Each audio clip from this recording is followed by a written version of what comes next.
Well, thank you. As Satish said, I head up Knight Frank's global occupier business based out of Singapore and been in the industry about 20 years. This is my first trip back to India since the pandemic happened, and it's interesting to sort of reflect. I think I was in Bombay at that time. On the way to the airport in India, there were 6 cases in the country at that point, and that was the last time I was here. And so you sort of reflect and you say, well, where have we come from and what does the world look like now? And obviously the world's changed significantly, and so has the workplace and the way we work. And back in sort of early 2020, the narrative was the death of the office. Bang, right? The office is gone, won't be needed.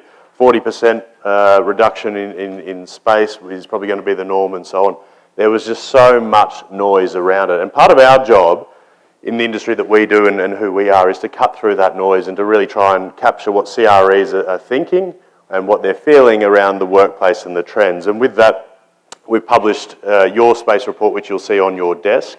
And I'm going to walk you through some of those findings. And what that report captures is a voice of 400 real estate leaders from around the world. Now, you might think 400 people, not that many, but those 400 people are responsible for the workplace of more than 10 million people. So they have a very good grasp on what is going on. And in the next sort of 20 minutes or so, I'll take you through that and hopefully set the context for the discussion today. Now, I'll need a clicker to get my slide up. Do you know? Okay. So what I should do is just set a little more context, and I think that's where this slide is really important. The first thing to note is we're in uncharted waters. We really are with the way that things are going at the moment, and there's a long way to run on this, and we've sort of summarised it by saying there's this experimental stage that we're in at the moment, then we'll move to evaluate, and then we'll absolutely evolve as we move forward. But this whole experience or experimental stage is not a 3 to 6 month journey. It's going to take 3 to 6 years because a lot of groups came into this with different positions. Some didn't have data, some are trying to get data together now. So there's a long way that's going to evolve. But when we talk about setting the scene with context, we talk about phase 1, right? Lockdowns happened, we had no choice, government-led, but how resilient, how agile were we in terms of the way we function and how technology supported us? We mobilised technology very, very quickly. Then we went to phase 2, which was reoccupancy with restrictions, and this is what really, in our opinion, gave rise to hybrid, so multiple places to work. You could work from the home, you could work from the office, you could go into the cafe and do your work, and it was successful as well. And now we're into what we call phase 3, which is very much about bringing phase 1 and phase 2 together to try and bring those lessons to the table and see where we're up to. Just click on.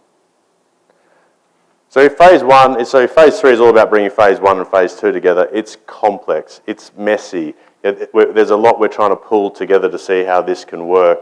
And we're increasingly becoming challenged in how we adapt and bring things together. And I think for me, this slide speaks to that, that complexity that's about at the moment. So these are the tech titans. It's a very easy group to pull apart. And I think what's very interesting is you look at hybrid. It means 4 different things for 4 different companies. It's got different levels of autonomy, it's got different levels of mandating, yet it's still the same term. So hybrid is almost, in a sense, a buzzword. A bit like last time I was here, or when I was here 5, 6 years ago, co-working was a buzzword. And it lacks somewhat definition, and hybrid sort of somewhat lacks that definition as well. And then you've got Netflix, right, everyone back to the office, and then the other 3 that are saying, well, we're going to adopt a remote posture. But what none of these groups are doing is doing away with the office. So whether they're remote or not, they're still keeping an office footprint. So it tells us that the office is absolutely needed and essential in terms of where we're going with this. And again, that the death of the office is not a narrative that we'd certainly support. So with that, we propose the question about, is real estate a strategic device? And absolutely, real estate is a strategic advice, and the office is a strategic advice and very important. So the office isn't simply a place to put people in a container and production and try and pump things out. The office has the ability to portray or influence across the wider business that strategy and that competitive advantage. I think it's a really important point that gets missed is that what the office can do to really give you that 5% or 10% uplift across the business that you need. And what's interesting is that 90% of the respondents in the survey in 2021 backed into the point that the office is a strategic advice. Now that was 80% when we did the survey back in 2017. So again, shows you that this death of the office narrative was greatly over-exaggerated. So if the office is a strategic device and it is of a strategic importance, what are the top 5 strategy agenda items that real estate leaders are thinking? And we gave them the opportunity here to select 12 different topics, and these were the top 5. And increasingly, it's about brand, image, and culture, and that's something that can get diminished when people aren't in the office.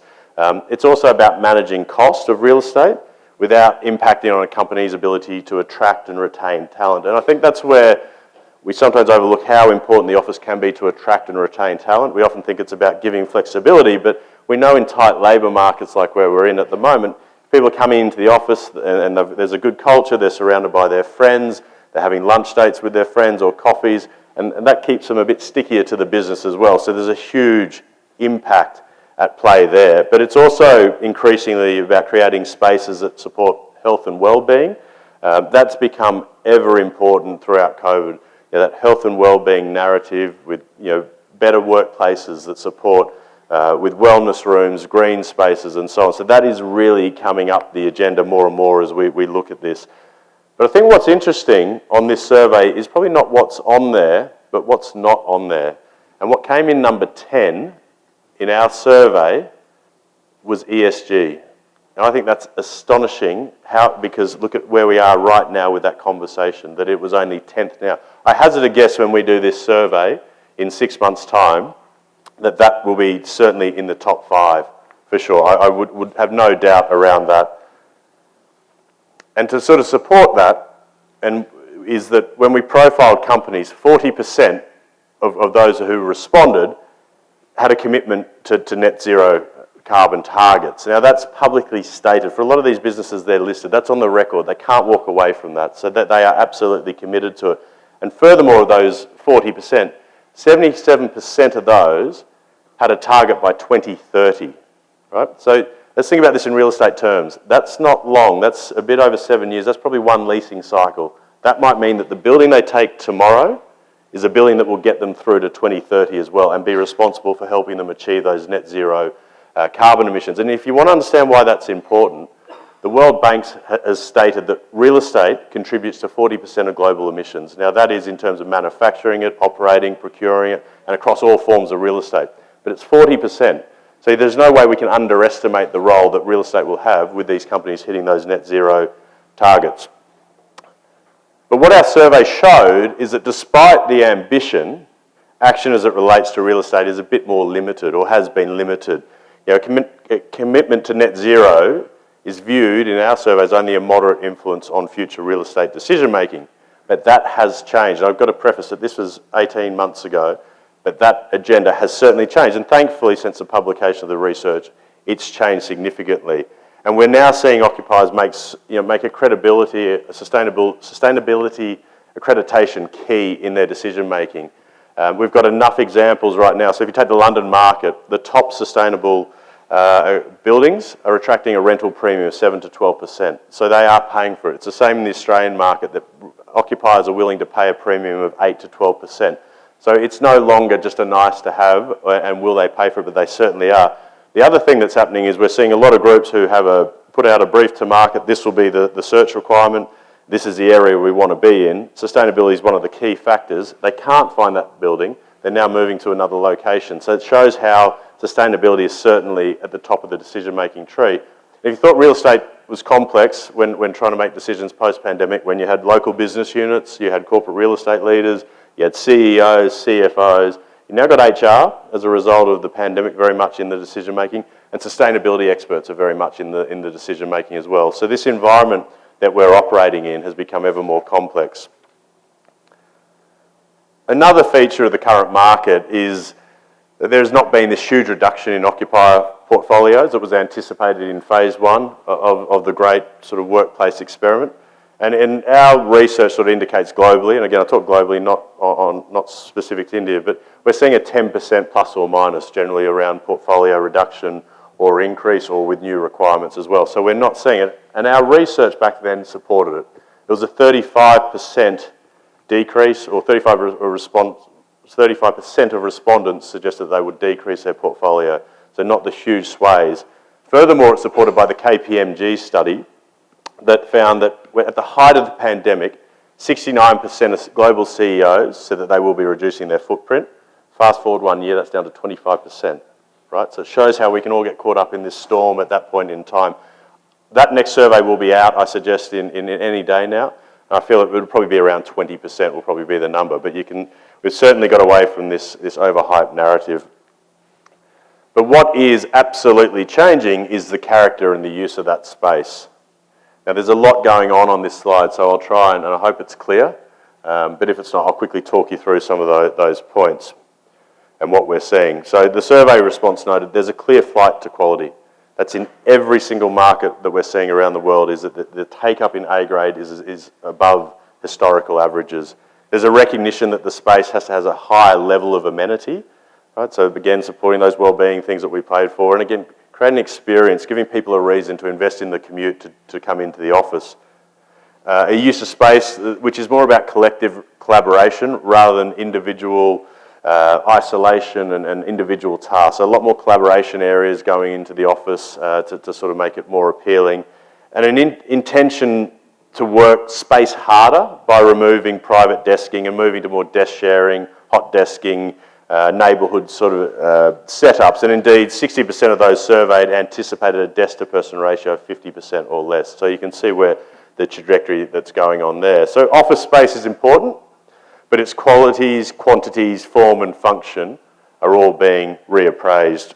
And if I had to have a guess at what might be on this next time we do the survey, education. I think there's a greater push now for education amenity to go into offices because everyone's proved they can do their job from home or from the office. They're quite competent doing it that way. But people want to learn more, right? They want to learn more what's going on. I think you'll see businesses offer more short courses.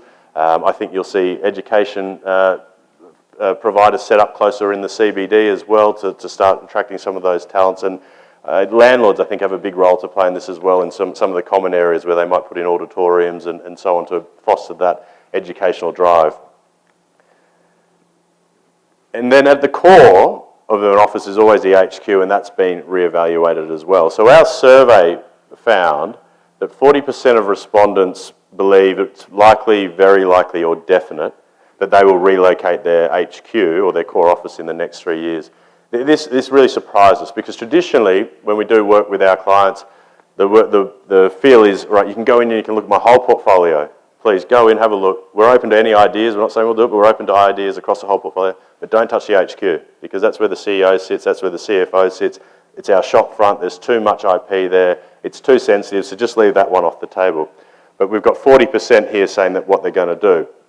Now, I think cost is obviously always a consideration around this, but what's more influential is the fact that the core office function is changing, right? It's been configured for mass office-based working that's really about processing emails or administrative tasks for many. And what we're seeing is that you don't have to be in the office to do emails. You can be at home, you can be at a cafe and so on. You don't necessarily need to. So there is this reconfiguration going on of HQs.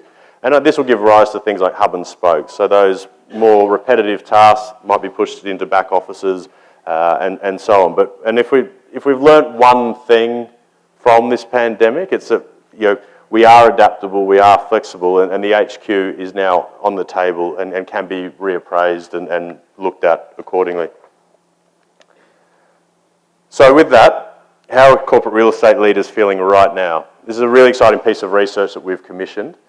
So I've walked you through your space, which is on your table. But this is it's a tongue twister, so I'll try and get it out correctly. But Knight Frank, in conjunction with our partners, Cressa in the US, have put together a global corporate real estate sentiment index that takes the temperature of corporate real estate experts. And we had 220 from around the world participate in this Q2. Without talking through the methodology, because I'm not a researcher and I could be here another 15 minutes if I tried to do that, the slide, the CRE sentiment score on your left, as you're looking at the screen, above 36 is positive sentiment, below 36 is negative. This question was framed around how you're feeling about the global economy. So they're positive. They're marginally positive. It doesn't get any more positive. So they're basically sitting on the fence. And there's all this talk about recession, that's going on at the moment. But then when we flipped it to ask them another question about the growth dynamics, with 12 being a positive score and under 12 being negative, and we asked, how are you feeling about the growth dynamics within your company? They're positive. So what they're saying is, I'm listening to what's going on globally, but what I'm hearing in my town halls, the emails that are coming through, the messages from my business are actually that we're okay, we're going to grow, we're going to do things. So this is, as I said, it's a quarterly piece of research, so we'll see what happens with the next quarter. My sense is the global sentiment will keep going down. I think that the noise is just coming through too quickly, and I sense that the internal growth dynamics might tighten up a little bit as well. But we can only take it on face value, and they're saying that it is positive around their own business. What's not positive and what is in the negative is the portfolio dynamic. So there's negative sentiment in relation to addressing issues at the portfolio level. But again, as cost becomes more of a mindset and in play, a lot about the portfolio will be triggered by lease expiry events. So that's when they'll start to rejig some of the portfolio and maybe shed some space and so on. But it's trending negative there. And instead, corporate real estate leaders focus with a positive sentiment around intervention at the workplace. So they're feeling that they've got some autonomy, they've got some positivity there, and the sentiment is great that they can get in there at the workplace level. So let's look at this briefly in a bit more detail. So again, the questioning was on a scale 1 to 5. 1's strongly disagree, 5 strongly agree, 3 is neutral. So 3 being the mid-water mark there. And we asked our respondents in the sentiment to sort of fast forward 6 months. And the big thing, reading all the WhatsApps that were sent to me today coming in from colleagues, was around sort of reoccupancy and where are we going with reoccupancy, because we're feeling these push and pull measures that companies want people in but people don't really want to come in.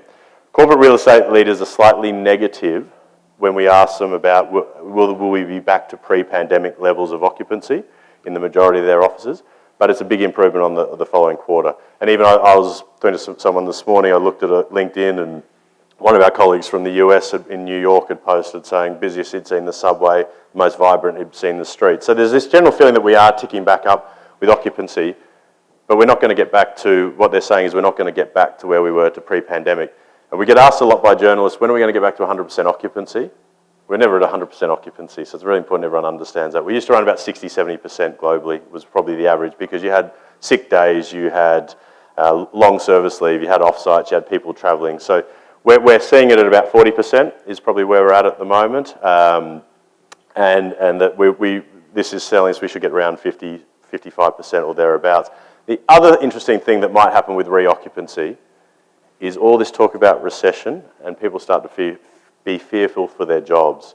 Now, if you're fearful for your job and you're hearing that company Y is letting go of 10% and there's water cooler chat that your company might let go as well, you're going to want to be in the office, because if you're out of sight, out of mind, that might not be good for your career or good for your job preservation. So without having to do anything, businesses and CRE leaders might see occupancy tick up, because at the moment it's very skewed in favour of the employee. The employee has all the power.